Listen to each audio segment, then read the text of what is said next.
তো নিজের নতুন সংসারে ফিরে যাচ্ছি।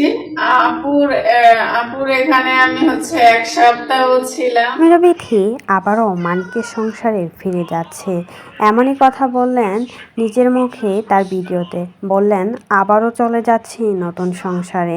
এতদিন তো বোনের বাড়িতে থেকেছিলাম, আবারও নতুন সংসারে ফিরে যাচ্ছি। শুধুমাত্র ছেলের মুখের দিকে তাকিয়ে আমাকে যেতে হলো, কারণ আমার ছেলেটা একদম অসহায়ের মতো আছে, একদম একাকিত্ব জীবন কাটাচ্ছে। এখন তো তার বাবাও নেই তার পাশে, যে বাবা নাকি নিজের সন্তানের উপর হাত তুলতে পারে, সেই বাবার প্রয়োজন নেই। আর সেজন্যই কিন্তু আমাকে ফিরে যেতে হচ্ছে আমার সন্তানের মুখের দিকে তাকিয়ে।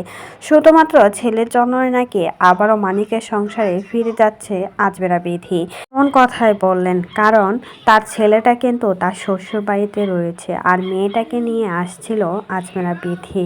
মেয়ে কিন্তু খুব ভালোই আছে মায়ের যত্নে, কিন্তু ছেলেটা অসহায়ের মতো, যে যা দেয় তাই নাকি খায়, কেউ নাকি ভালো করে যত্ন করে না। আর এদিকে আজমেরা বিথির স্বামী নিজেই নাকি তার ছেলের ওপর হাত তুলেছিল, আর সেই জন্যই বাধ্য হয়ে তাকে পুলিশের হাতে ধরিয়ে দিতে হলো।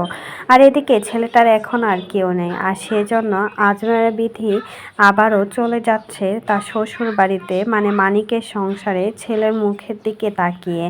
আসলে এই বিষয়টা কতটুকু সত্যি আর কতটুকু মিথ্যা সেটা কিন্তু বলা যাচ্ছে না। আসলেই কি আজমেরা বিথি মানিকের সংসারে ফিরে যাচ্ছে, নাকি অন্য কোথাও যাচ্ছে, সেটাও কিন্তু বলা যাচ্ছে না। কারণ আজমেরা বিথির স্বামী মানিক কিন্তু এখন আর বাসায় নেই, সে কিন্তু বর্তমানে জেলেই রয়েছে। আর এদিকে তার ছেলেও কিন্তু তার শ্বশুর বাড়িতে, তার কাছে নেই, শুধুমাত্র মেয়েটাকে নিয়ে আসছিল, আর মেয়েটাই কিন্তু সাথে রয়েছে।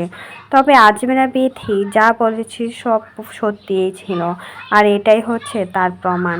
কারণ আজমেরা বিথি এতদিন বলে আসছিল মানিক সব সময় অন্য মেয়েদের সাথে কথা বলতো, আমাকে প্রতিনিয়ত অত্যাচার করতো, আর সেটাই যেন এখন সরাসরি সত্যি হয়ে যাচ্ছে। তার জন্যই কিন্তু মানিকের সংসার ছেড়ে আসছিল। তাহলে কি আবারও মানিকের সংসারে ব্যাক করতে যাচ্ছে আজমেরা বিথি? তো এই বিষয়ে কোনো মতামত থাকলে সেটা কিন্তু অবশ্যই আমাদের কমেন্ট বক্সে কমেন্টে জানাতে ভুলবেন না।